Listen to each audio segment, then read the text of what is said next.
सिर्फ एक सवाल गुरुजी। हम मनुष्य इस पृथ्वी पर ऐसे ही आ गए हैं या भगवान की या किसी अलौकिक शक्ति की मर्जी से आए हैं? हम इस ग्रह पर क्यों हैं? बस संयोग से या किसी अलौकिक शक्ति की योजना की वजह से?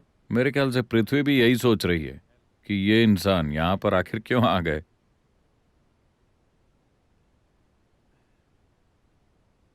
देखिए,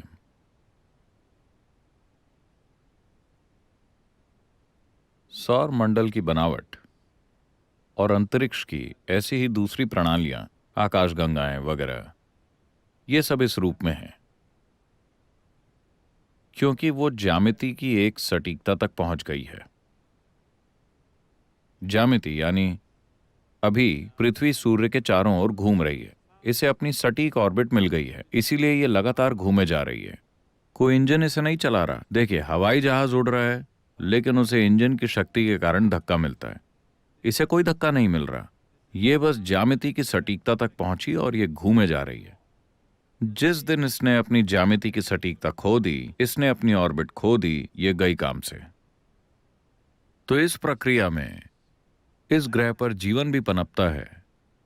इसी ज्यामिति को विभिन्न स्तरों पर शामिल करके हम यौगिक संस्कृति में कहते हैं कि इंसान शारीरिक रूप से और दिमाग के मामले में भौतिक विकास की चरम सीमा तक पहुंच गया है। यानी कि लाखों सालों के बाद ऐसा नहीं होगा कि आपके सिर से एक सींग निकल आए, जैसे कि पूंछ गायब हो गई, कुछ और गायब हो जाए। ऐसा नहीं हो सकता। हम ऐसा एक खास संदर्भ से कह रहे हैं। आज मॉडर्न न्यूरोसाइंटिस्ट्स भी ऐसी ही बातें कर रहे हैं।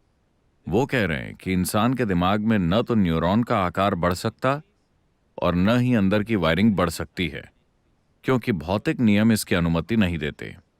लॉज ऑफ फिजिक्स इसकी इजाजत नहीं देते। मैं इसकी गहराई में नहीं जाऊंगा। इसे सरल शब्दों में कहें तो हम इसे यूं देखते हैं। आपका जन्म, इस ग्रह पर सारा जीवन सौर ऊर्जा पर चलता है ना? हाँ, ये सूर्य की ऊर्जा है जो ये सब कर रही है। साथ ही साथ चंद्रमा के गोल घूमने और चक्कर लगने का भी हमारे ऊपर प्रभाव पड़ता है। समुद्र का स्तर भी चांद की गति के साथ कम ज्यादा हो रहा है।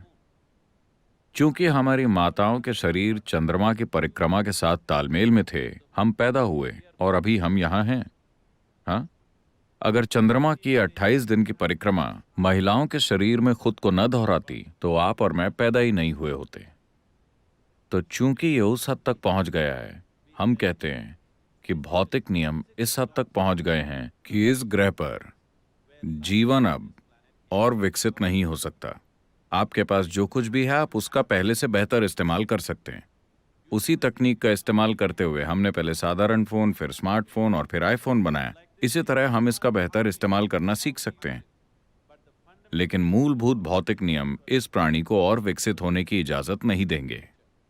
तो क्या यह संयोग से हो गया? नहीं। विकास का सिद्धांत, आप चार्ल्स डार्विन को जानते हैं, जिन्होंने कहा कि आप बंदर थे? मैंने नहीं, उन्होंने कहा। अगर आप विकास के सिद्धांत को देखें, जिसे सिर्फ 150 साल पहले ही प्रस्तुत किया गया था, हम हजारों साल पहले ये कह चुके हैं। मतलब, क्या आप 10 अवतारों के बारे में जानते हैं? कम से कम 9 तो आप जानते होंगे जो आ चुके हैं।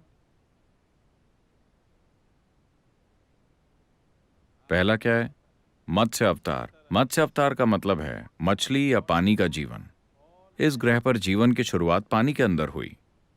अगला अवतार क्या है? कूर्म अवतार, एक कछुए की तरह उभयचर, आधा पानी में और आधा जमीन पर। अगला है वराह अवतार, सुअर या जंगली सुअर।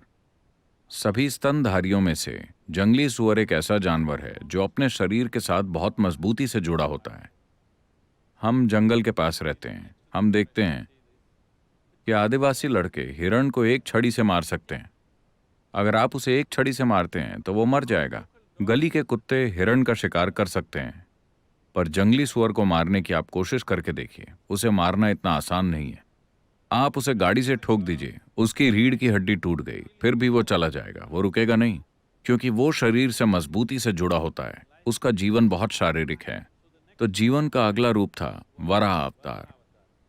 इसका सीधा सा मतलब यह है कि सृष्टि के रचयिता की पहली अभिव्यक्ति थी मछली, फिर एक कछुआ, फिर एक जंगली सुअर, अगला है नरसिंह, आधा आदमी आधा जानवर, अगला है वामन, एक बौना आदमी, अगला है एक पूर्ण रूप से विकसित लेकिन भावुक होकर धीरज खो देने वाला इंसान परशुराम, अगला है एक शांतिपूर्ण इंसान राम, अगला है एक प्रेम करने वाला इंसान कृष्ण, अगला है एक ध्यान में मग्न इंसान Buddha. The next is supposed to be a mystical being yet to come. माना जाता है कि अगला दिव्यदर्शी होगा जो अभी तक आया नहीं है। ये बिल्कुल डार्विन के विकास के सिद्धांत की तरह ही है ना? ये दोनों एक ही क्रम में हैं, ठीक एक ही क्रम में।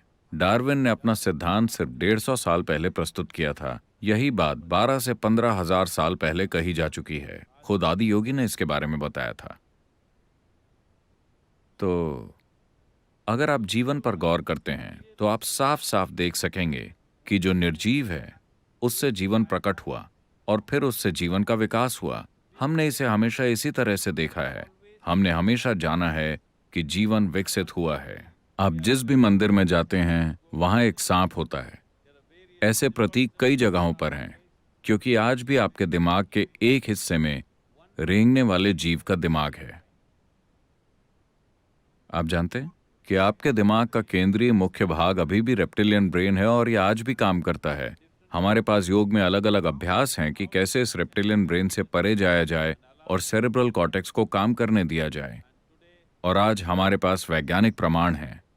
यूनिवर्सिटी ऑफ कैलिफोर्निया ने शांभवी महामुद्रा पर साइंटिफिक स्टडीज की हैं। ये बुनियादी क्रिया है जिसे हम सिखाते हैं और वो कहते हैं कि अगर आप 3 महीने तक शांभवी महामुद्रा का अभ्यास करते हैं तो न्यूरॉन्स के पुनर्निर्माण की प्रक्रिया 241% तक बढ़ जाती है।